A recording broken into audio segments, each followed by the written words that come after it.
Welcome to the channel everyone. कैसे हो सब लोग। सुनने में आया बिजनेस में बड़ी तकलीफ हो रही है। कोई बात नहीं, खत्म करा देंगे, अभी हम जिंदा हैं। ठीक है, तो बिजनेस का पहला चैप्टर खत्म कराने जा रहे हैं, nature and significance of management. Chapter बड़ा आसान है लेकिन कंफ्यूजिंग हो जाता है बच्चों के लिए क्योंकि उनको लिखना नहीं आता है। मेरा ये कहना है कि आप साथ साथ वीडियो के साथ साथ कॉपी पेन उठाएं, लिखना चालू करें, बैक टू ओल्ड स्कूल। और कोई निंजा टेक्निक नहीं है, बिजनेस में 100 में 100 नंबर आते हैं, मैं दिलवाऊंगा। बस जुड़े रहिए, लाइक करिए, सब्सक्राइब करिए और शेयर करिए। ठीक है, देखो चैप्टर का पहला पहला पॉइंट होता है, जब भी चैप्टर स्टार्ट करो बिजनेस में हमेशा ये लिख लो कि तुम्हें क्या क्या कवर करना है। अब तुम ऊपर से लेके नीचे तक तुम्हें 7 पॉइंट दिख रहे हैं। पहला पॉइंट दिख रहा है कंसेप्ट, दूसरा कैरेक्टरिस्टिक्स, तीसरा ऑब्जेक्टिव, चौथा इंपॉर्टेंस, पांचवा नेचर ऑफ मैनेजमेंट, छठा है लेवल्स ऑफ मैनेजमेंट, सातवां है coordination, the essence of management. इसमें एक टॉपिक नहीं कवर करा रहा हूं, functions of management, that is planning, organising, staffing, directing, controlling. Sir क्यों नहीं कवर करा रहे हैं? इसलिए नहीं कवर करा रहे हैं क्योंकि आगे चल के ये सारे चैप्टर में एक बार में कवर करा ही दूंगा, उसकी मीनिंग रह जाएगी, वो मेरे ऊपर अपने आप चीजें खत्म होती चली जाएंगी। ठीक है, उसकी जिम्मेदारी भाई की है, भाई पर छोड़ दें आप लोग अपने। आगे बढ़ते हैं, next point to be covered. Total कितने पॉइंट है? 7 पॉइंट है। कभी भी चैप्टर शुरू करो, कोई कहानी पढ़ने से पहले ये लिख लो चैप्टर में आ क्या रहा है, कितने पॉइंट आ रहे हैं। कुछ नहीं किया है, 7 पॉइंट लिखे हैं और कुछ नहीं किया है। अगर कम से कम ये याद रह गया कि चैप्टर में पॉइंट कितने हैं, तो जो कंफ्यूजन होती है एग्जाम में कि भैया ये क्वेश्चन फलाने चैप्टर का, ये क्वेश्चन फलाने चैप्टर का, कहां का है, नहीं। 100 नंबर बनेंगे तब जब तुम्हें ये पता हो कि ये चैप्टर, ये क्वेश्चन, फलाना क्वेश्चन किस चैप्टर के किस पॉइंट से आया है। तो पूरी बिजनेस ऐसे ही खत्म होने वाली है भाइयों। 100 नंबर के लिए पढ़ाइए, एक कम नहीं। ठीक, तो पहला अब आप लोग सबसे पहले ये लिख लीजिए। ठीक है, मैं कोशिश करूंगा पहली वीडियो में यहां से लेके ऑब्जेक्टिव तक पूरा पूरा खत्म कर दूं। पार्ट ए में बहुत रफ्तार में खत्म करेंगे, ज्यादा टाइम नहीं लेंगे क्योंकि मुझे पता है कॉमर्स वाले ज्यादा टाइम लेना भी नहीं चाहते, उनके पास दुनियादारी है यार संभालने को, बहुत काम रहते हैं, हमें भी पता है। चलिए ठीक है, सबने नोट कर लिया है, इसको नोट करेंगे, आगे बढ़ते हैं। सबसे पहले आते हैं कंसेप्ट ऑफ मैनेजमेंट पे। What is management? मैनेजमेंट क्या होता है, क्यों रखा जाता है, मैनेजर कौन होता है? यार देखो, कंसेप्ट समझने से पहले एक चीज समझ लो। तुम सुबह उठते हो, उसके बाद दिन भर की प्लानिंग करते हो, दिन भर अपना प्लान कर डे अपना बिताते हो, अगर नहीं करते हो तो मतलब कोई मैनेजमेंट नहीं है। फिर स्कूल जाते हो, वापस आते हो, होमवर्क करते हो, कोचिंग जाना होता है वहां चले जाते हो, उसके बाद आते हो, सो जाते हो। ये दिन भर का क्या है? ये तुम्हारा एक नॉर्मल कोर्स ऑफ एक्शन है जो तुम फॉलो कर रहे हो। अब यहां पर होता है कुछ ऑब्जेक्टिव्स अचीव होते हैं, कुछ ऑब्जेक्टिव्स अचीव नहीं होते हैं। जैसे भाई स्कूल जाना था, ओ माय गॉड लेट हो गए, ऑब्जेक्टिव नहीं अचीव हुए। क्यों? क्योंकि रात में सोए थे। यार ये सारी चीजें क्या है? तुम्हारा मैनेजमेंट ढीला है। मैनेजमेंट अगर रिलेट करना चाहोगे खुद की लाइफ से तो एक अलग फंडे से पढ़ना पड़ेगा, और मैनेजमेंट रिलेट करना चाहोगे बिजनेस के पॉइंट ऑफ व्यू से तो खुद को बिजनेसमैन बना के सोचना पड़ेगा। तो व्हाट इज मैनेजमेंट? 3 पॉइंट में एक्सप्लेन किया है। सबसे पहला पॉइंट जो है मैंने एक्सप्लेन किया है, management is what manager does. यार मैनेजमेंट क्या है? जो मैनेजर करता है, 10 लोगों की टीम है, मैनेज करता है, लगातार प्लानिंग करता है, ऑर्गेनाइजिंग करता है, चीजें ऑर्गेनाइज करता है, रिसोर्सेज ऑर्गेनाइज करता है, man material money machinery method, इन सबको अपने पास लेके आता है। क्यों? ताकि ऑब्जेक्टिव्स अचीव हो सके। मेरा एक छोटा सा कैफे है, मैंने कहा कि एक चलो कैफे खोला है, उस पर मैनेजर को रखा है। तो मैनेजर क्या है? सारी रिसोर्सेज मैनेज कर रहा है, स्टाफ को मैनेज कर रहा है, ठीक है, बिजनेस देख रहा है। ये क्या हो गया? मैनेजमेंट ही तो है। प्लानिंग करता है कि अगले दिन की सारी ऑब्जेक्टिव्स फुलफिल होती चले, ठीक है, अगले दिन से लेके अगले महीने की, फिर अगले महीने से ले अगले साल की, इस तरीके से प्लानिंग होती रहती है। मैनेजर जो भी काम कर रहा है वो सब किसका पार्ट है? हमारे मैनेजमेंट का। अब वो चाहे टॉप लेवल मैनेजर हो, चाहे मिडिल लेवल हो, चाहे लोअर लेवल हो, चाहे वो अंबानी साहब हो जब वो प्लानिंग कर रहे हो, चाहे उनके एग्जीक्यूटिव हेड हो, डिपार्टमेंट्स के हेड हो, चाहे वो एक फैक्ट्री में काम करने वाला सुपरवाइजर हो, अगर वो अपने नीचे लोगों को मैनेज कर रहा है तो वो मैनेजर है, और जो भी मैनेजर काम कर रहा है वो मैनेजमेंट है। ये पॉइंट पहला ना होता है। दूसरा होता है it is a continuous process of POSDC. Sir ये क्या लिख दिया? POSDC, it is a continuous process of planning, organising, staffing, directing and controlling. एक चीज होती है मैं आपको बताना चाहूंगा जिसे कहते हैं मैनेजमेंट साइकिल। क्या कहते हैं? Management cycle. मैनेजमेंट साइकिल का पहिया कैसे चलता है? ऐसे चलता है कि मैनेजर सबसे पहला काम क्या करेगा? प्लानिंग करेगा। भाई तुम्हें एक कैफे खोलना था, तुमने सबसे पहले ऑब्जेक्टिव सेट किया। क्या किया? ऑब्जेक्टिव सेट किया। उसके बाद तुमने प्लान ड्रॉ करे, फिर प्लानिंग हो गई तो तुम रिसोर्सेस का जुगाड़ करने में लग गए कि यार मुझे, मेरा ऑब्जेक्टिव है कैफे, अब तुम्हें रिसोर्सेज क्या क्या चाहिए, तो ये काम तुमने किसमें किया, ऑर्गेनाइजिंग में। किसमें किया, ऑर्गेनाइजिंग में। रिसोर्सेज ऑर्गेनाइज करी, man material money machinery method, ये सारी रिसोर्सेज ऑर्गेनाइज करी। फिर तुमने स्टाफ रखा, स्टाफिंग। तीसरा फंक्शन क्या होता है, स्टाफिंग। स्टाफिंग मतलब क्या होगा, स्टाफ रखना। अभी मैं ज्यादा डिटेल में जाने का है ही नहीं मेरे को।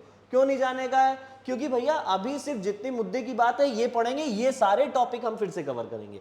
जब स्टाफ रख लिया उसके बाद क्या करेंगे, उस स्टाफ को इंस्ट्रक्ट भी तो करना है यार। उस स्टाफ को रख लिया, उसको बताना भी तो पड़ेगा तुम्हें क्या काम करना है, तुम्हें क्या ड्यूटीज हैं, ये सारी चीजें उसको एक्सप्लेन करनी पड़ेंगी ना। तो उसे डायरेक्ट किया गया, इंस्ट्रक्ट किया गया, गाइड किया गया, ठीक है। डायरेक्टिंग, मैनेजर डायरेक्ट करता है स्टाफ को, और फिर रिजल्ट्स को कंट्रोल करता है, ठीक है। रिजल्ट्स को क्या करता है, कंट्रोल। तो आखिरी फंक्शन होता है कंट्रोलिंग। ये होती है मैनेजमेंट साइकिल। ये पहिया यूं ही चलता रहता है। जब तक मेरा कैफे है तब तक मेरा मैनेजर है, जब तक मेरा मैनेजर है वो तब तक प्लानिंग करेगा, चीजें ऑर्गेनाइज करेगा, हर स्टाफ रखेगा। ऐसा तो है नहीं कि स्टाफ मेरे पास जिंदगी भर रहेगा, कोई ना कोई आएगा, कोई ना कोई जाएगा। स्टाफ रखेगा, उनको डायरेक्ट करेगा, इंस्ट्रक्ट करेगा, गाइड करेगा। डायरेक्टर करता क्या है, डायरेक्टर बोलता है एक्शन, और एक्टर को बताता है कि भैया ऐसे इमोशन देखना है, इधर देखना है, कैमरा इधर है, आंखों में आंसू होने चाहिए। तो वो डायरेक्टर अपना काम बता देता है कि भाई इस तरीके से काम करना है। मैनेजर भी लोगों को यही बताता है कि तुम्हें कब किस पॉइंट पे क्या काम करना है, ठीक है। कंट्रोलिंग फंक्शन मेजर करता है। What is controlling, measurement of actual performance with the set performance. हमने यहां सेट किया था भैया, हमारा ऑब्जेक्टिव था सपोज करो कैफे खोलना, और अभी तक हमारा कितना पॉइंट बाकी रह गया, ये सब हम कैसे चेक करेंगे, कैफे खोलने के लिए पहले से हमने चेक करेंगे कंट्रोलिंग फंक्शन में, कि हमने सोचा था कैफे खुल जाएगा 1 तारीख तक, 1 अगस्त तक अगर हमारा कैफे खुलना था। आज हमारी क्या हो गई है, आज हमारी क्या बोलते हैं 25 जुलाई हो गई है। अभी कितना काम हो गया है, तो अभी हमारा ऑब्जेक्टिव ये था कि कैफे खोलना है 1 अगस्त तक, 25 जुलाई आ गई, अभी तक कैफे खुला नहीं है, कितना डिफरेंस बाकी रह गया, क्या क्या कमी रह गई है, किस फंक्शन में कमी रह गई है, ये किससे दूर की जाएगी, कंट्रोलिंग से। ये एक छोटा सा एग्जांपल है, रैंडमली मैंने बस अभी बना दिया है तुम लोगों को ताकि बुद्धि में आ जाए। कंट्रोलिंग करने का मतलब ये नहीं होता डोमिनेट करना। कंट्रोलिंग करने का मतलब भाई मेरे जो रिजल्ट मुझे चाहिए, जो मैंने सेट किए थे, और अभी जो मेरी एक्चुअल पोजीशन है उसमें कितना फासला है, उस फासले को दूर करने के लिए जो फंक्शन होता है उसे कंट्रोलिंग कहते हैं, ठीक है। अभी मीनिंग सब कवर करेंगे, टेंशन नहीं लेना। इसे कहते हैं मैनेजमेंट साइकिल। मैनेजमेंट साइकिल को छोटा कर दिया गया, प्लानिंग से पी उठाया, ऑर्गेनाइजिंग से ओ उठाया, स्टाफिंग से एस उठाया, डायरेक्टिंग से डी उठाया, कंट्रोलिंग से सी उठाया। पीओएस डीसी पॉज डीसी यानी क्या हो गया, these are all known as functions of management. एक फंक्शंस ऑफ मैनेजमेंट मतलब मैनेजमेंट में जो काम होता है उसे हम कहते हैं फंक्शंस ऑफ मैनेजमेंट। अब मैनेजर क्या करता है, वो लगातार प्लान करता है, ऑर्गेनाइज करता है, स्टाफ करता है, डायरेक्ट करता है, controlling. POSDC are known as function of management. अब ऊपर करता हूं मैं इसको फटाफट। ये क्या है, it is a continuous process of POSDC. Manager continuously, जब तक मेरी ऑर्गेनाइजेशन है, जब तक मेरी बिजनेस है, जब तक मेरी कंपनी है, लगातार ये काम कर रहा होगा। दूसरा पॉइंट लिख लीजिएगा। लेकिन सर अगर हम ये 2 पॉइंट लिख के आएंगे तो क्या हमको नंबर मिलेंगे, नहीं मिलेंगे ना बेटा। इतने 2 पॉइंट में कोई डेफिनेशन थोड़ी है, तुमने तो बस यही बता दिया कि it is what manager does, it is a continuous process. Definition तुम्हें लिखनी होगी कोर, वो डेफिनेशन जो सीबीएसई चाहता है। सीबीएसई को कहानी लिख के दोगे नंबर काट देगा, कहेगा उसको चाहिए नहीं कहानी, उसको चाहिए तुम्हारी मुद्दे की बात। और मुद्दे की बात कैसे होती है, जब तुम स्कॉलर्स की, फिलोसफर्स की, इन सबकी डेफिनेशन मार्क करते हो। अभी मैंने आपको डेफिनेशन दी है हेरोल्ड कून्स की, एच कून्स की, ठीक है। अभी डेफिनेशन देखिए क्या कह रही है। डेफिनेशन ऐसे पढ़ोगे कि it is a process of designing and maintaining an environment. एक ऐसा, मैंने मैनेजमेंट इतनी बार यूज किया जाएगा कि मैंने एक एब्रीविएशन यूज किया एमजीडी डॉट, आप समझ जाइएगा, ठीक है। कह रहा है कि management is a process of designing and maintaining an environment. Design करना और एक ऐसा एनवायरनमेंट क्रिएट करना जिसमें in which individuals working together in a groups, अलग अलग लोग ग्रुप में काम कर रहे हैं, किस लिए, to efficiently accomplish selected aims. Definition 3 point में तोड़ी, डेफिनेशन मैंने 3 पॉइंट में तोड़ी। फिर से देखिए, फिर से देखिए डेफिनेशन क्या कह रहे हैं। पहला डेफिनेशन का पार्ट था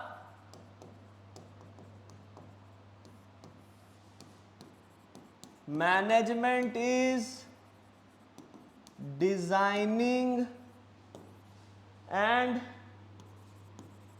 मेंटेनिंग एन इन्वायरमेंट, दूसरा पॉइंट इन विच, एक डिजाइन करना और एक ऐसा environment banana in which individuals working together in a group, अलग अलग लोग ग्रुप में काम कर रहे हैं, किस लिए? तीसरा point efficiently accomplish selected AIIMS. अगर ये डेफिनेशन ऐसे लिख ली है तो बोर्ड्स आ जाए, बोर्ड्स खत्म हो जाए, तुम्हारा ग्रेजुएशन हो जाए, तुम जिंदगी में बड़े आदमी बन जाओ, लेकिन ये डेफिनेशन नहीं भूलोगे। ठीक है, तुम्हें चुपचाप यही 3 चीजें याद रखनी है। पहला, designing and maintaining an environment. Point number 1, एक ऐसा एनवायरनमेंट क्रिएट करना। मैनेजर क्या करता है? एक ऐसा एनवायरनमेंट क्रिएट करता है जहां अलग अलग लोग मिल के काम कर रहे होते हैं। तुम कोई कंपनी उठा लो, मैंने कहा मैंने एक कंपनी उठा ली, क्या बोलते हैं? नाइकी। मेरी फेवरेट कंपनी है, मुझे उसके शूज बहुत पसंद है, इसलिए नाइकी। ठीक, नाइकी की कंपनी उठा ली भाई मैंने। अब नाइकी क्या होता है? नाइकी अकेले एक आदमी थोड़ी चला रहा है, एक सीईओ है, एक प्रोडक्शन डिपार्टमेंट है, एक फाइनेंस है, ठीक है। फिर इसी तरीके से मैंने कहा कुछ रिसर्च में होगा, फिर मार्केटिंग होगी, इस तरीके से अलग अलग डिपार्टमेंट है। अब इस डिपार्टमेंट में अलग अलग लोग काम कर रहे हैं भाई। प्रोडक्शन में मैंने कहा 1 2 3 4, ये सब सीनियर मैनेजर्स हैं, सीनियर मैनेजर, और हर एक सीनियर मैनेजर के नीचे कम से कम 10-10 लोग हैं।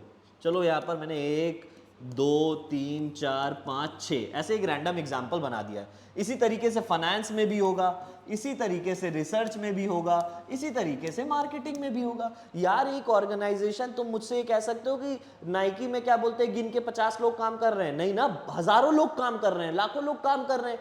अब वो काम किस चीज के लिए कर रहे हैं? वो काम कर रहे हैं अपने मैनेजर के लिए? नहीं, वो काम कर रहे हैं अल्टीमेटली ऑर्गेनाइजेशन के लिए। तो क्या है तीसरा पॉइंट? कह रहा है इन विच इंडिविजुअल, ये एक अकेला आदमी इंडिविजुअल है, who is working in a group. किसके ग्रुप में काम कर रहा है? ये 10 लोगों के साथ काम कर रहा है प्रोडक्शन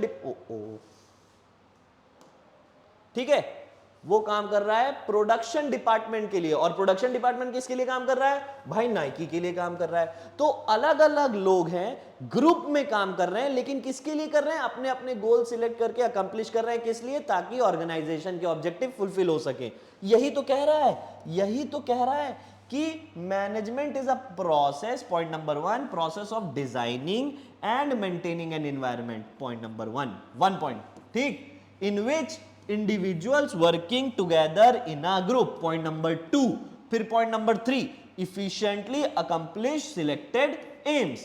Selected aims, भाई प्रोडक्शन मैनेजर वही काम करेगा जो उसका टारगेट है, फाइनेंस वाला अपना काम करेगा, रिसर्च वाला अपना काम करेगा। हाँ, लेकिन ऐसा नहीं है कि ये दोनों कोऑर्डिनेटेड नहीं होंगे, सारे डिपार्टमेंट आपस में कोऑर्डिनेट करके चलते हैं ताकि इंडिविजुअल एफर्ट्स को ऑर्गेनाइजेशनल एफर्ट्स के साथ मैच कराया जा सके। ठीक है, ये 3 पॉइंट मिलाओ, डेफिनेशन तैयार, दुनिया भर की बातें खत्म। एक बार लिखने का, एक बार समझने का, दूसरी बार प्रैक्टिस करने का, और याद हो जाएगी। आगे बढ़ते हैं। अब वापस पीछे जाओ अपनी कॉपी में, रजिस्टर में तुमने ये पॉइंट लिखे थे, वहां चुपचाप एक काम करो, वहां पर क्या करोगे? ऐसे गए, तुमने वापस गए और कंसेप्ट पे ऐसे टिक कर दिया। सर क्यों टिक करना है? ये जरा करके देखना, ऐसे कुछ अकम्प्लिश किया है तुमने, अच्छा लगेगा, अरे वाह पहला पॉइंट पढ़ लिया, अब दूसरा पढ़ेंगे। दूसरा क्या है? कंसेप्ट के अंदर 2 सब पॉइंट आ रहे हैं। मैनेजमेंट को एज अ प्रोसेस भी देखा जाता है, मैनेजमेंट इफेक्टिवनेस और एफिशिएंसी के पॉइंट से भी देखा जाता है। चलो भाई दूसरे पॉइंट पे आओ। दूसरा पॉइंट कह रहा है मैनेजमेंट एक प्रोसेस है। वैसे किस चीज का? मैनेजर करता है क्या है भाई? मैनेजर को लोग गाली देते हैं। क्यों गाली देते हैं? कहते हैं यार मेरा मैनेजर बड़ा कुत्ता आदमी है। क्यों आदमी ऐसा है? क्योंकि वो यार बहुत काम देता है, छुट्टी में भी बुला लेता है, लेकिन वो मैनेजर अपना काम कर रहा है, यही उसका काम है। Management is an art of getting things done from others. दूसरों से काम निकलवाने की कला मैनेजर में होती है, इसीलिए मैनेजर है। अरे तुम यार एक काम करो, सारी बातें हटाओ, मैं कह रहा हूं बड़ी बातें करनी नहीं। तुमको अगर कहीं ग्रुप प्रोजेक्ट मिल जाए स्कूल में, तुम बच्चे ही हो ना, स्कूल में ग्रुप प्रोजेक्ट मिलते होंगे, जब कभी ग्रुप प्रोजेक्ट मिले मुझे सच सच कमेंट करके बताना कि कौन ऐसा कह सकता है कि 5 लोगों के ग्रुप में 5 ने इक्विवेलेंट काम किया है। ऐसा होता नहीं है। एक आदमी को लीडर बना दिया जाता है और 4 मजे करते हैं, कहते हैं अब तो बस ठीक है काम खत्म। मैनेजर भी ऐसा ही होता है, उसको एक ऑब्जेक्टिव दिया जाता है, कहते हैं तुम्हारे नीचे 10 लोग हैं, काम निकलवाओ। अब स्कूल की बात में ये समझ में आता है कि यार जब हम ग्रुप में लीड कर रहे थे तब किसी ने नहीं सुनी, अगर मैनेजर बन जाएंगे तो किस तरीके से काम निकलवाएंगे। इसीलिए बेचारा मैनेजर सुनता है कि यार मेरा मैनेजर ऐसा है, मेरा मैनेजर ऐसा है। ये बहुत मुश्किल काम है, दूसरों से काम करवाना बड़ा मुश्किल चीज है बेटा, ठीक है। तो सबसे पहली चीज क्या है, मैनेजमेंट इज कंटिन्यूअस प्रोसेस। हमने पढ़ा था मैनेजमेंट क्या है, प्रोसेस है, इफेक्टिवनेस देखा था और एफिशिएंसी। प्रोसेस कैसा है, पहली पार्ट में पढ़ लिया था कि it is a continuous process, ये साइकिल चलती रहती है। Continuous process of planning, organising, staffing, directing, controlling, POSDC. बार बार इस चीज का नाम आएगा, याद कर लीजिएगा, पूरी बिजनेस में इस तरीके से चलता रहेगा। मैं आपको कुछ ऐसी ट्रिक्स बताऊंगा कि पूरी किताब में जो कॉमन टर्म्स हैं उनको लेके कभी कंफ्यूज नहीं होना है, और कुछ ऐसी ट्रिक्स बताऊंगा कि वो टर्म्स को आप हर जगह इस्तेमाल करो, एक नंबर नहीं कटेगा, ठीक है। Process of getting things done from others, लोगों से काम निकलवाना, ये पॉइंट हो गया मैनेजमेंट एज अ प्रोसेस की मैनेजमेंट प्रोसेस क्यों है, लोगों से काम निकलवाने के लिए। नेक्स्ट, अब एक होता है इफेक्टिवनेस, एक होता है एफिशिएंसी। यार मैनेजर इफेक्टिव होना चाहिए, मैनेजमेंट इफेक्टिव होना चाहिए कि इफिशिएंट होना चाहिए। भाई इफेक्टिवनेस और इफिशिएंसी का मतलब क्या होता है, इफेक्टिवनेस का मतलब होता है completion of job on time no matter whatever the cost is. मुझे काम समय पे चाहिए, इससे फर्क नहीं पड़ता है कि तुमने डबल शिफ्ट में वर्कर्स को बुलाया है, तुमने रॉ मटेरियल एक्स्ट्रा पैसों में देके खरीदा है, मुझे प्रोडक्शन चाहिए था, मुझे प्रोडक्शन मिल गया है। ये हो गया इफेक्टिवनेस। और इफिशियंसी क्या होती है, इफिशियंसी उल्टा चलता है। इफिशियंसी क्या है, इफिशियंसी डील करता है कॉस्ट बेनिफिट एनालिसिस, कि हमारा काम भी हो जाए, ऑब्जेक्टिव्स भी हो जाएं और थोड़ा बहुत लागत भी कम हो। लागत, कॉस्ट माने क्या होता है, लागत होता है, ठीक है। डेफिनेशन देखो क्या कह रहा है, effectiveness relates with completion of job on time no matter what the cost is. Completion of job on time no matter what the cost is. हमें काम टाइम पे कंप्लीट चाहिए, इससे कोई फर्क नहीं पड़ता कि तुमने फैक्ट्री को दिन रात चलाया है, लेबरों को दिन रात बुलाया है, ठीक है, डबल शिफ्ट में वर्कर्स को बुलाया है, कोई फर्क नहीं पड़ता, ठीक है। दूसरा आता है एफिशिएंसी। क्या कह रहा है, efficiency related with doing the task correctly with minimum cost. अब यहां पर चिंदीपना आ गया। एफिशिएंसी मतलब क्या है कि यार काम भी हो जाए, लागत भी कम लगे, थोड़ा पैसा बच जाएगा, भले ही थोड़ी देर बाद कर देना, ऑन टाइम नहीं तो थोड़े 1-2 दिन बाद दे देना, थोड़ी सी कीमत बच जानी चाहिए, थोड़ा सा पैसा बच जाना चाहिए, थोड़ी सी रिसोर्सेज बच जानी चाहिए, ऐसा होता है इफिशिएंट। अब मुझे सवाल आता है, अब मैं एक सवाल पूछता हूं। सवाल क्या है, एक अच्छा मैनेजमेंट, या मैं कहूं what is a good organization. A good organization is a one who maintains the balance between. A good organization is a one. हो, यानी ये वाले पॉइंट में तुम लोगों को दिक्कत आई होगी, इस पे तो मैंने कुछ बताया नहीं था। एक काम करते हैं, अब आप लोग समझ जाइएगा कि जो मैंने नाइक का एग्जाम्पल दिया था वो किस लिए दिया था, ठीक है। बोर्ड मैंने ब्लैक नहीं किया था, अब समझ में आ जाएगा, ठीक है। चलो अब एक बात बताइए, जो गुड ऑर्गेनाइजेशन होगी, ठीक है, वो क्या इफेक्टिव होगी कि क्या इफिशिएंट होगी, दोनों में से क्या होगा। या तो वो क्या वो इफेक्टिव होगी या वो इफिशिएंट होगी। क्या वो पूरी तरीके से इफेक्टिव हो सकती है कि यार काम कंप्लीट करो, कॉस्ट की फर्क ही नहीं, लगाए रहो पैसा, पैसा बहुत है, पैसा इतना है गैया चबारी, कोई पैसे की दिक्कत नहीं है, पैसा वहां बहुत है, बोरियम रखा है, या ऐसे धंधा कर रहे हो तब तो भाई ज्यादा दिन धंधा नहीं कर पाओगे। और दूसरा ये कि यार प्रोडक्शन 2 दिन बाद करके दे देना, भले ही कस्टमर लौट जाए, पैसे बचने चाहिए, इफिशियंसी मेंटेन करोगे। तो हमेशा याद रखना कि एक मैनेजर या एक management, good organization, good management, ठीक है, कुछ भी मैं लिख दूं, ठीक, वो बैलेंस मेंटेन करता है बिटवीन इफेक्टिवनेस और इफिशियंसी। ये याद रखिएगा, अगर मैनेजर पूरी तरीके से इफेक्टिव है तब भी वो बढ़िया मैनेजर नहीं है या बढ़िया मैनेजमेंट नहीं है, और अगर ऑर्गेनाइजेशन या मैनेजमेंट आपका पूरी तरीके से एफिशिएंसी पे ध्यान दे रहा है तो भी वो अच्छा मैनेजमेंट नहीं है, क्योंकि कंपनी को लॉस हो जाएगा।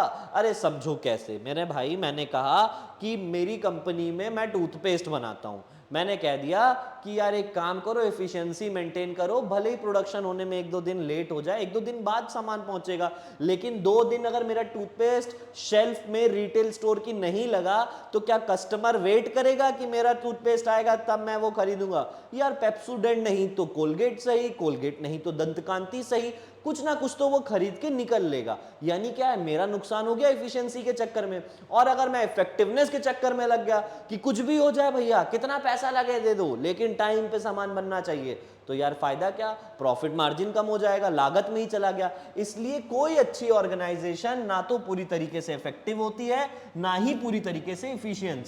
वो पूरी तरीके से बैलेंस मेंटेन करके चलती है बिटवीन इफेक्टिवनेस और एफिशिएंसी। आगे चलते हैं। हाँ, ये बात ये है कि मैंने आपको इसमें ये वाला एक पॉइंट पढ़ाया था अभी कि मान लो ये नाइक कंपनी किस तरीके से काम करती है, तो ये मैंने स्ट्रक्चर बनाया था, ठीक है।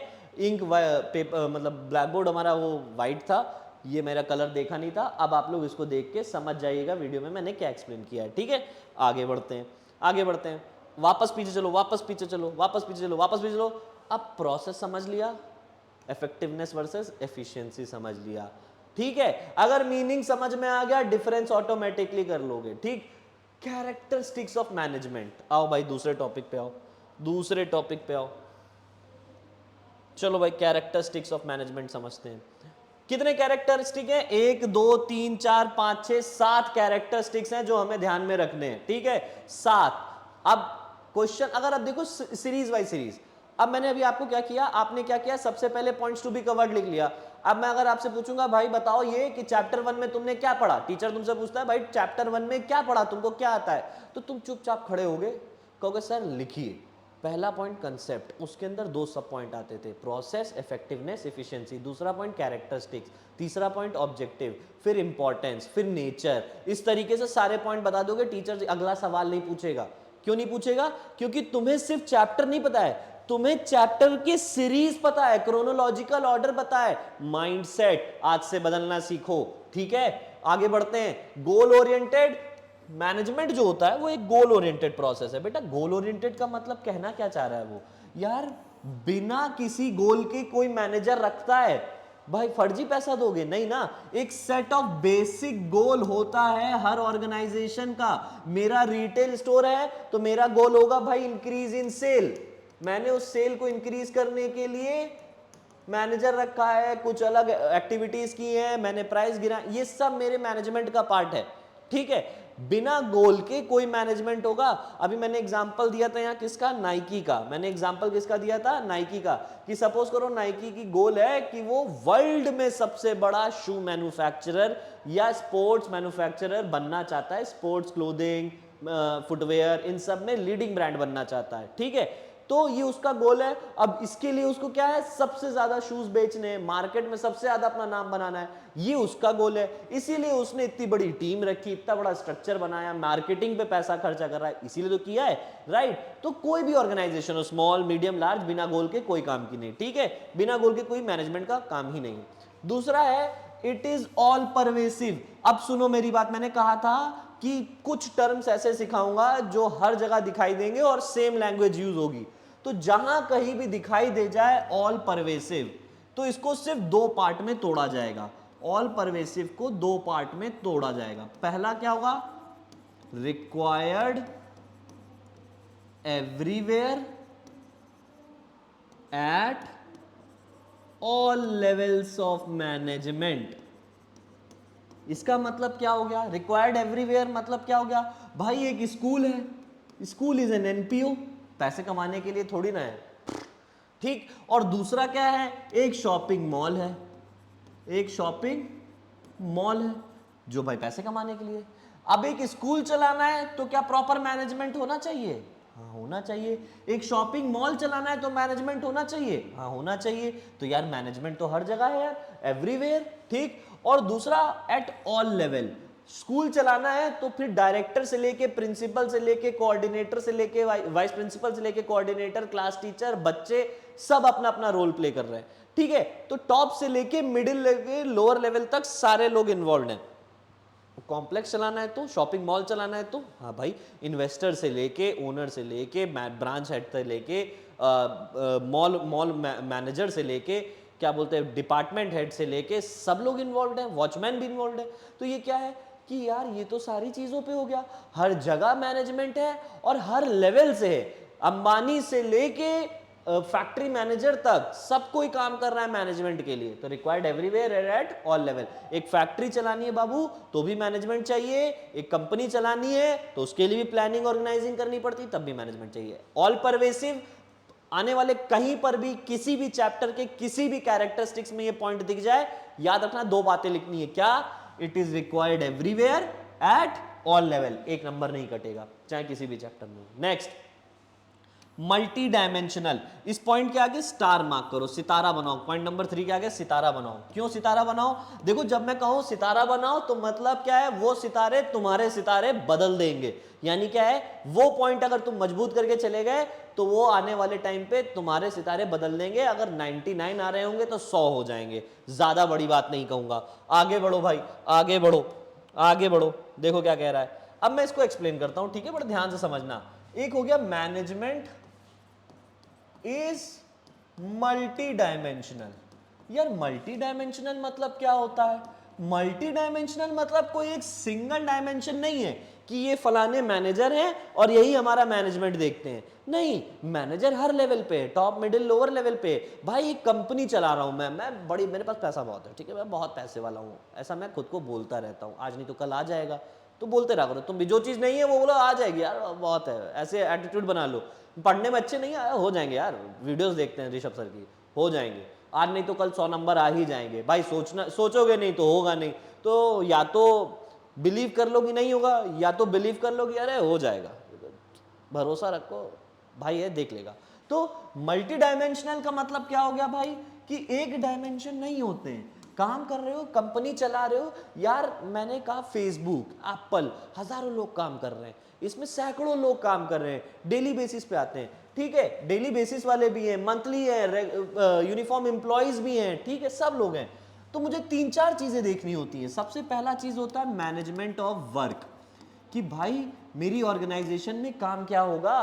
कपड़े की फैक्ट्री है तो कपड़ा बनाएंगे, स्कूल है तो बच्चों को पढ़ाएंगे, ठीक है। हर एक ऑर्गेनाइजेशन का एक ऑब्जेक्टिव होता है ना, उसे कहते हैं management of work. It deals with what? It deals with objective. और जहां ऑब्जेक्टिव आ जाएंगे वहां पर आ जाएगा प्लानिंग, ठीक है, प्लानिंग। अब बात करते हैं प्लानिंग ऑर्गेनाइजिंग किसमें आ गया, सपोज करो इसमें आ गया, ठीक। मैनेजमेंट ऑफ वर्क, क्या काम होना है, ऊपर लिख लो, क्या क्या काम करते हो, ठीक। दूसरा हो मैनेजमेंट ऑफ पीपल। भाई साहब ये भी करना होता है। अरे भाई धंधा चला रहे हैं, 1000 लोग आते हैं मेरे पास काम करने, अगर मैंने ये नहीं देखा कब कौन आ रहा है, कब कौन जा रहा है, कब किसकी ट्रेनिंग हो रही है, कब किसका डेवलपमेंट हो रहा है, ठीक है, कब किसको अप्रेजल देना है, कब किसको डिमोट करना है, ये सारी चीजें किस में आ जाएगा? लोगों के मैनेजमेंट में। तो जब भी मैनेजमेंट ऑफ पीपल की बात आती है तो किसकी बात आती है? एचआर की बात, ह्यूमन रिसोर्स की बात। और ह्यूमन रिसोर्स क्या होती है? सबसे इंपॉर्टेंट एसेट होता है। मान लो तुम्हारे पास कल को तुम बड़े आदमी बन जाओ, और बड़े आदमी हो, भगवान करे, बहुत पैसा कमाओ, इतना पैसा कमाओ कि इनकम टैक्स वाले आए और रेड मार के चले जाएं, फिर भी तुम ऐसे को शिट, सिर्फ 500 करोड़ बचे। तो ऐसा हो मजेदार, ये तो पैसे नहीं, अंधा पैसा कमाओ। मैं तो ये कहता हूँ कॉमर्स वाले हो, कमाओगे यार, आज नहीं तो कल कमाओगे, मेरी मुंह की लग जाए तुम लोगों को, ठीक है। मैनेजमेंट ऑफ पीपल क्या है? एचआर से रिलेटेड। एचआर मतलब क्या हो गया? Human resource, most important asset भैया। दुनिया भर का पैसा है, सपोज करो 500 करोड़ तुम्हारे पास रेड मारने के बाद बच गए, दुनिया भर का पैसा होने के बाद थोड़ा पैसा बच गया, लेकिन कोई आदमी तुम्हारे लिए काम करने को रेडी ही नहीं है। तुम मशीनरी खरीद सकते हो, जमीन खरीद सकते हो, दौलत है, घर है, शोहरत है, लेकिन काम करने के लिए लोग नहीं है। यानी क्या है? लोग कह रहे हैं कि नहीं काम नहीं करेंगे, इस कंपनी में नहीं जाना यार, इसका बॉस बड़ा बेकार है। तो अब बताओ क्या करोगे? अब कैसे ऑर्गेनाइजेशन चलाओगे? क्या कोई ऑब्जेक्टिव फुलफिल होगा? होगा? नहीं होगा। ठीक है, तो क्या है? मैनेजमेंट लोगों का भी बहुत जरूरी है, इसलिए बड़ी बड़ी कंपनी डिपार्टमेंट आज की डेट में बना देती है। एचआर डिपार्टमेंट क्या करता है? एचआर डिपार्टमेंट स्टाफिंग और डायरेक्टिंग वगैरह ये सारे काम करता है। तो स्टाफिंग वगैरह किससे रिलेटेड फंक्शन हो गया? मैनेजमेंट ऑफ पीपल से रिलेटेड वर्क फंक्शन हो गया। आखिर में आता है मैनेजमेंट ऑफ ऑपरेशन। अब ऐसे समझना, मेरी बुद्धि ऐसे चलती है, मैं तुम लोगों को बताता हूं। मैनेजमेंट ऑफ ऑपरेशन मतलब फैक्ट्री, इसको रिलेट किससे करोगे? इसको रिलेट करो फैक्ट्री से। यार फैक्ट्री में क्या होता है? रॉ मटेरियल कन्वर्ट किया जाता है किसमें? फिनिश्ड प्रोडक्ट में। यही तो होता है, यही तो होता है। रॉ मटेरियल कन्वर्ट किया जाता है किसमें? फिनिश्ड प्रोडक्ट में। आगे बढ़े। अब मैनेजमेंट ऑफ ऑपरेशन किस तरीके से करोगे? अब इसको ये समझ लो, इस तरीके से चलता है। Management of work plus management of people is equal to management of operation. Sir आपने ये मैथ कहां से पढ़ा दी? भाई देखो, मैनेजमेंट ऑफ पीपल और मैनेजमेंट ऑफ वर्क ये दोनों लिंक करते हैं मैनेजमेंट ऑफ ऑपरेशन से। ये दोनों सही से चलेंगे तो ये सही से चलेगा। राम न चले हनुमान के बिना, हनुमान न चले सिया राम के बिना। बात समझ में आ रही है? इसलिए लिंक करता है। एनसीईआरटी खोल के रीड करोगे, ये पॉइंट मिल जाएगा जो मैं एक्सप्लेन करने की कोशिश कर रहा हूं। ठीक है, यहां पर ये हो गया मैनेजमेंट इज मल्टी डायमेंशनल। इसको आपको ध्यान से लिख लेना है, समझ लेना है, और रीड करना हो तो रीड भी कर लेना है। ऊपर इसके आगे लिखोगे क्या? इतना आपने नोट कर लिया, मैं हट जाता हूं, फिर आगे बढ़िए। इसके आगे यहां पर लिख लो, सितारा मार्क कर लियो, और ऊपर लिख दो आएगा। एक तो मैं भूल जाता हूं,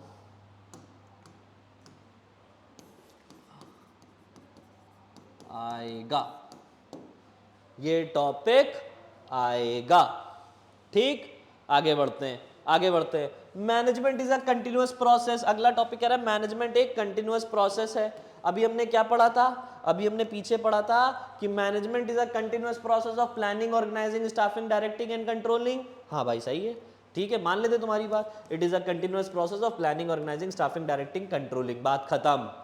मैनेजर लगातार प्लान करता है, चीज़ें ऑर्गेनाइज करता है, डायरेक्ट करता है, उनको स्टाफ रखता है, उनको डायरेक्ट करता है, इंस्ट्रक्ट करता है, गाइड करता है, ठीक है, रिजल्ट्स कंट्रोल करता है एंड में, और फिर से बैक टू प्लानिंग। ठीक, it is a group activity. Management is a group activity. हाँ, अगर एक अकेला सारा काम कर सकता है तो किस लिए मैनेजर रखना? मैनेजर रखा जाता है ताकि वो ग्रुप ऑफ पीपल को एम्प्लॉय करे। ठीक है, management is an art of getting things done from other. It is a group activity. जहां कहीं पर भी ग्रुप एक्टिविटी है वहां पर मैनेजमेंट है, वहीं पर planning, organising, staffing, directing, controlling है।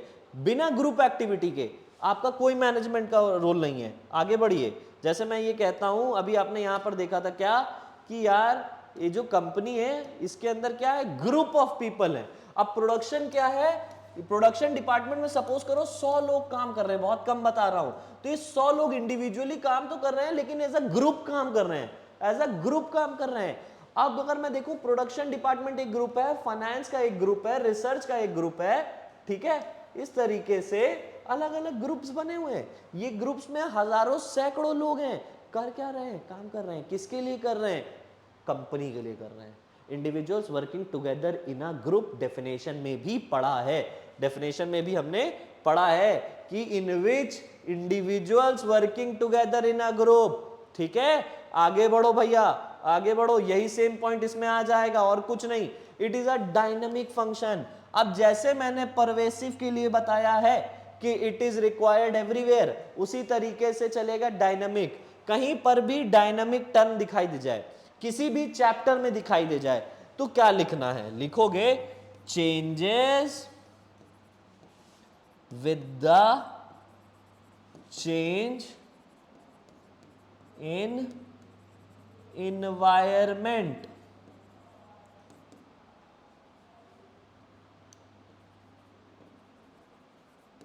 Changes with the change in environment. अब क्या मतलब हुआ sir, management is a dynamic function.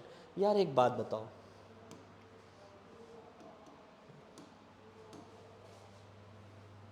मैंने कहा लीगल इन्वायरमेंट की बात करो, मैंने कहा टेक्नोलॉजी, ठीक है, मैंने कहा पॉलिटिकल इन्वायरमेंट, मैंने कहा इकोनॉमिकल इन्वायरमेंट। एक कंट्री है इंडिया और एक और कंट्री है पाकिस्तान। कोई हंसेगा नहीं, कंपैरिजन नहीं कर रहे हैं, बस बता रहे हैं। एक कंट्री इंडिया है जहां पर लीगल इन्वायरमेंट क्या है, सस्टेनेबल है। सस्टेनेबल है मतलब क्या है कि 5 साल तक एक सरकार रहती है, डेमोक्रेसी है यहां पर, ठीक। और एक कंट्री पाकिस्तान है, कुछ नहीं पता क्या है, डेमोक्रेसी भी नहीं है और सस्टेनेबिलिटी भी नहीं है, ठीक है। तो अब क्या है, कहाँ बिजनेस करना पसंद करोगे, वहां जहां आए दिन सरकारें गिर रही हैं या वहां जहां पर सरकारें सस्टेनेबल हैं? भाई जाहिर सी बात है, मैं वहीं दुकान डालूंगा जहां पर सरकार नॉमिनल है, सरकार सस्टेनेबल है, ठीक है। टेक्नोलॉजी हर दिन बदल रही है, अपग्रेडेड टेक्नोलॉजी आ रही है। समय के साथ टेक्नोलॉजी अपग्रेड नहीं करोगे तो क्या होगा, तुम खुद डिग्रेड हो जाओगे, तुम्हारी प्रोडक्शन मेथड ऑब्सोलीट हो जाएंगी, तुम्हारे कॉस्ट ज्यादा होंगे, रेवेन्यू कम होंगे। अब यहां पर क्या है, अपग्रेडेड है। और यार पता है मुझे थोड़ी सी मजा आती है इन लोगों का कंपैरिजन करने में, इसलिए मैं करता हूं, और कोई बात नहीं है। यहां पर क्या है, डिग्रेडेड है, ठीक है। इधर मैंने बताया सस्टेनेबल, और यहां हो गया डेमोक्रेसी। यहां तो डेमोक्रेसी नाम की है, ऊपर लिख लो नाम की डेमोक्रेसी। नाम की डेमोक्रेसी क्यों है भाई, देखो देश में दिक्कत है और आर्मी का जवान कह रहा है कि वर्ल्ड बैंक से जाके कि I am a soldier, can you give me loan. तो फिर क्या ही मतलब है जब लीडर बोल रहा है और सोल्जर बात कर रहा है, ठीक है। लीगल इन्वायरमेंट बात कर ली मैंने, लीगल इन्वायरमेंट बात कर ली, पॉलिटिकल इन्वायरमेंट की बात करते हैं। सॉरी, पॉलिटिकल इन्वायरमेंट में डेमोक्रेसी और ये सारी पॉइंट आएंगे, लीगल इन्वायरमेंट में रिलेटेड टू लॉ होगा, ठीक है। लीगल इन्वायरमेंट किससे रिलेटेड होगा, एक मिनट फिर से मैं लिख देता हूं, फिर से लिख देता हूं, लीगल लॉ से रिलेटेड है, पॉलिटिकल गवर्नमेंट से रिलेटेड है, टेक्नोलॉजी, बस 3 का एग्जांपल देते हैं, टेक्नोलॉजी टेक्नोलॉजिकल से रिलेटेड है,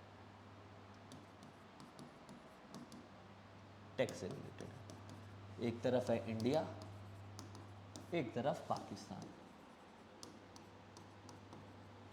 इधर सब बेकार, इधर सब अच्छा। समझने की कोशिश करना, आप ज्यादा मैं क्या बोलते हैं उसमें ज्ञान नहीं लगाना चाहता हूं, ठीक है। अब बताओ किस देश में धंधा करना पसंद करोगे, भाई इंडिया में करना पसंद करोगे। क्यों करोगे, क्योंकि यार इन्वायरमेंट फेवरेबल है।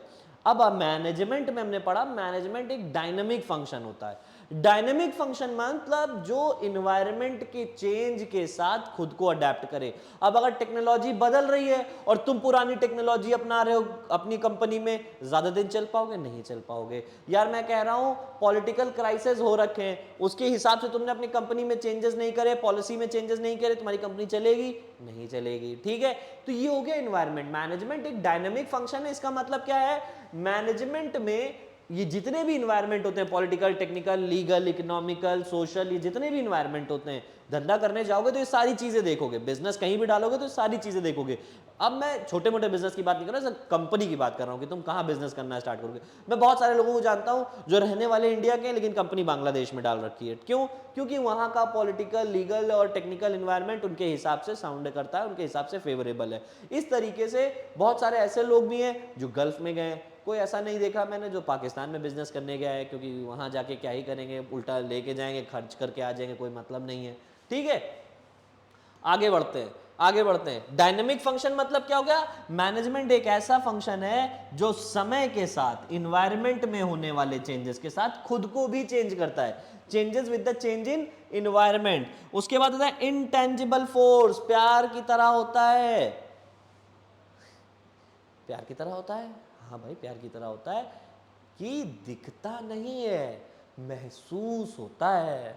ऐसे घंटी सी बजती कि अरे मेरी कंपनी में काम सारे कंप्लीट होते जा रहे हैं, ऑब्जेक्टिव सारे मजे में होते जा रहे हैं कंप्लीट। इसका मतलब क्या है? मेरा मैनेजमेंट अच्छा है। इसका मतलब क्या है? मेरा मैनेजमेंट अच्छा है। Management is an intangible force which can not be seen but can be felt via completion of target और फुलफिलमेंट ऑफ ऑब्जेक्टिव्स। ये थी इसकी पार्ट ए की वीडियो का कैरेक्टरिस्टिक्स का पॉइंट कवर। ठीक है, अब इसके बाद हमने कहा था कि इसमें हम ऑब्जेक्टिव्स भी कवर करेंगे। चलो भाई ऑब्जेक्टिव्स बता देते हैं। इस पे कर दो पहले टिक, इस पे कर दो टिक ताकि खुद को अच्छा लगे। अच्छा लगेगा खुद को तभी काम आगे बढ़ेगा, अच्छा नहीं लगेगा काम आगे नहीं बढ़ेगा। अब आते हैं ऑब्जेक्टिव्स पे फटाफट। अब फटाफट आएंगे ऑब्जेक्टिव्स पे। अब देखो ऑब्जेक्टिव्स जो है वो तीन तरीके से क्लासिफाई किए गए हैं। एक मैनेजमेंट के जो ऑब्जेक्टिव हैं वो तीन तरफ होते हैं, ऑर्गेनाइजेशन की तरफ, सोसाइटी की तरफ और पर्सनल की तरफ। तो ऑर्गेनाइजेशनल ऑब्जेक्टिव मतलब ऑर्गेनाइजेशन के लिए मैनेजमेंट रखा गया है, ऑर्गेनाइजेशन के लिए उसके मेन ऑब्जेक्टिव क्या है। दूसरा, सोसाइटी का हिस्सा हो कि नहीं हो। रिलायंस धंधा हिंदुस्तान में चलाती है तभी ना अक्षय पात्रा में बहुत सारा पैसा डोनेट करती है, तभी तुमने सुनने आता है कि कहीं सोल्जर्स की लड़ाई हुई है इंडिया चाइना में, गलवान वैली में इंडिया सोल्जर्स ने क्या बोलते हैं वॉर किया है। वॉर कह रहा हूं मैं, टर्म नहीं मिल रहा मुझे, बताइए। घुसपैठ किया है या मैं इसको क्या बोलते हैं, इंटरवीन किया है, ठीक है। और उसके बाद हमारे सोल्जर्स की हालत खराब है तो भाई चंदा देने, पैसे देने, हेल्प करने रिलायंस भी जाता है, अक्षय पात्रा में भी लगाता है, अच्छी सड़कें भी बनवा रहा है, हॉस्पिटल भी बना रहा है, स्कूल्स भी बना रहा है। उसका काम है ये, उसका काम है टेलीकम्युनिकेशन, रिटेल, ये सारी चीजें। लेकिन फिर भी वो कर रहा है, क्यों कर रहा है? एक अच्छा ऑर्गेनाइजेशन, एक अच्छा मैनेजमेंट वो होता है जो सोसाइटी को भी ध्यान में रखे, क्योंकि सोसाइटी से ही उसकी रिसोर्सेज आ रही, उसके कस्टमर उस सोसाइटी का हिस्सा, उसके सप्लायर उस सोसाइटी का हिस्सा, उसका प्रॉफिट भी वहीं से आ रहा है, वो खुद वहीं रह रहा है। तो क्यों ना सोसाइटी को ही कुछ, अगर सिर्फ सोसाइटी से लेते जाओगे तो कुछ फायदा नहीं है। Social responsibility of a business पढ़ा था क्लास 11th में, छठा चैप्टर था, वही है ये, ठीक। और पर्सनल ऑब्जेक्टिव मतलब क्या हो गया? Objective of management towards it's employees. Employees की तरफ क्या ऑब्जेक्टिव है? मैंने कहा ना हजारों लोग मेरे लिए काम कर रहे हैं तो हजारों लोगों का ध्यान भी तो रखना पड़ता है। तो तीन तरीके से। अब देखो ऑर्गेनाइजेशनल ऑब्जेक्टिव क्या होता है। पहला होता है सर्वाइवल, दूसरा होता है प्रॉफिट, तीसरा होता है ग्रोथ। सर्वाइवल, प्रॉफिट, ग्रोथ, तीन पॉइंट मिलाओ। सर्वाइवल मार्केट में क्या हो गया? आपको कंपीट कर रहे हो, आप सर्वाइव कर रहे हो मतलब आप कंपीट कर रहे हो, ठीक है। आप इतना कर ले रहे हो कि मार्केट में अपने कॉम्पिटिटर के अगेंस्ट खड़े हो, ये हो गया सर्वाइवल। प्रॉफिट अर्न कर रहे हो to cover your risk, profit cover कर रहे हो, प्रॉफिट कमा रहे हो, क्यों? To cover your risk. भैया रिस्क लिया है, प्रॉफिट नहीं आएगा तो डूब नहीं जाएगा। रिवॉर्ड क्या होता है प्रॉफिट का? सॉरी, रिवॉर्ड होता है रिस्क का, प्रॉफिट, मैं प्रॉफिट बोल रहा हूं। रिवॉर्ड क्या होता है? रिस्क का। बिजनेस की डेफिनेशन पढ़ो तो क्या होता है? दो एलिमेंट होते हैं, एक रिस्क, दूसरा प्रॉफिट। आदमी रिस्क लेता है ताकि प्रॉफिट कमा सके। दूसरा, तीसरा आता है ग्रोथ। ग्रोथ मतलब एक्सपेंशन। एक बार तुमने मार्केट में सरवाइव कर लिया, प्रॉफिट कमा लिया, रिस्क भी तुमने देख लिया है, ठीक है, उठाया था रिस्क, उसके बदले प्रॉफिट भी उठा लिया। सर्वाइवल तुमने अगेंस्ट कंपटीशन या कॉम्पिटिटर्स, ऐसे लिख लो। अब ग्रोथ, एक्सपैंड भी तो करोगे। तो मैनेजमेंट क्यों रखा जाता है? ताकि मार्केट में सर्वाइवल हो सके, प्रॉफिट कमा सके, रिस्क कवर कर सके और उसके बाद एक्सपैंड कर सके, ठीक। अब सोशल ऑब्जेक्टिव्स पे आओ। सोशल ऑब्जेक्टिव मतलब सोसाइटी के लिए मैनेजमेंट क्या कर सकता है? सबसे पहली चीज, गुड क्वालिटी प्रोडक्ट, अच्छी क्वालिटी के प्रोडक्ट दो। दूसरा, eco friendly method of production. ऐसा ना हो कि तुम कंपनी बना रहे हो, तुम फैक्ट्री लगा रहे हो, एक तरफ लोगों को कह रहे हो कि ये लो भाई तुम हमारा प्रोडक्ट खाओ, दूसरी तरफ नदी नाले गंदे करते चले जा रहे हो, ठीक है, एयर पॉल्यूट कर रहे हो, ये भी गलत बात हो गया। तो कह रहे हैं भाई सोसाइटी के लिए क्या कर रहे हो? इको फ्रेंडली मेथड यूज कर रहे हो। दूसरा कह रहा है लोगों को रोजगार देना, यही तो सारा खेल है। सबसे बड़ी चीज तो यही है कि तुम रोजगार दे रहे हो तो सोसाइटी का कितना भला कर रहे हो।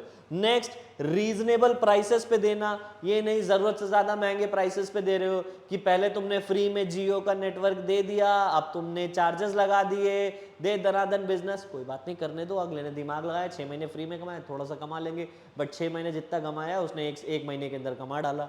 आगे बढ़ो, सैलरी एंड पर्क्स। अब सैलरी एंड पर्क्स से पहले क्या आता है? Personal objective. भाई मेरी एक कंपनी में जो भी काम करने आएगा उसको सबसे पहली चीज क्या होगा? फेयर सैलरी या फेयर रेम्यूनरेशन और फेयर पर्क्स मिलने चाहिए। जैसी जिसकी रिस्पॉन्सिबिलिटी, जैसा जिसका ओहदा, वैसी उसकी सैलरी। फिर healthy and working environment. Healthy working environment मतलब टॉक्सिक इन्वायरमेंट नहीं होना चाहिए कि मैनेजर हमारा ऐसा हो। अब मैं ऐसी जगह पे काम नहीं करना चाहूंगा जहां मैनेजर मेरे सर पे चढ़ के नाचे कि नहीं भैया अब तुमने काम नहीं किया, अच्छा तुम्हारी बहन रक्षाबंधन में जा रहे हो, नहीं नहीं जाना नहीं है, पहले काम करके जाओ। ये हो गया unhealthy working environment. Healthy working environment जहां पर आपके काम को अप्रिशिएट किया जाए, आपके डिसीजंस को इंकरेज किया जाए, आपको ट्रेनिंग मिले, डेवलपमेंट मिले, ये सारी चीजें हेल्दी वर्किंग इन्वायरमेंट का पार्ट होती है, बाकी सब टॉक्सिक। आगे बढ़ो, ग्रोथ अपॉर्चुनिटीज। हमारे भैया, ग्रोथ अपॉर्चुनिटीज का मतलब समझो कैसे होता है? ऐसा सुना होगा हमारे भैया पहले अमेजोन में काम करते थे, फिर 3 साल काम करने के बाद आज वो यूएस चले गए। तो क्यों भैया अमेजोन में 3 साल काम किए? क्योंकि उनको ग्रोथ अपॉर्चुनिटीज दिख रही थी। अगर उनको ग्रोथ अपॉर्चुनिटीज काम नहीं दिखती तो हमारे भैया कहीं अमेजोन में जॉब नहीं करते। आगे समझ में आया? आखिरी बढ़ते, development of employees. How did management is responsible for the development of employees? उनको एजुकेट करना, उनकी ट्रेनिंग प्रोवाइड करना। अगर नई जॉब प्लेस कर रहे हो, जैसे जूनियर मैनेजर सीनियर मैनेजर बनता है तो ऐसे ही नहीं मिल जाता है। अगर सीनियर मैनेजर की पोस्ट मिल रही है तो उसको ट्रेनिंग प्रोवाइड करी जाएगी, इससे उसका ओवरऑल डेवलपमेंट होगा। तुमने कितनी बार सुना होगा कि लोग नौकरी करने जाते हैं और हमारी कंपनी हमें एमबीए करा रही है, तो ये भी उन्हीं की डेवलपमेंट प्रोग्राम्स का हिस्सा होता है। तो ये सारी चीजें किससे रिलेट करती हैं? Objectives of management. जब भी ऑब्जेक्टिव्स देखोगे तो ऑर्गेनाइजेशनल, सोशल और पर्सनल ऑब्जेक्टिव के हिसाब से चलोगे। आ गया क्लियर? ये हो गया नेचर एंड सिग्निफिकेंस का पार्ट ए। मिलते हैं पार्ट बी में। Thank you class.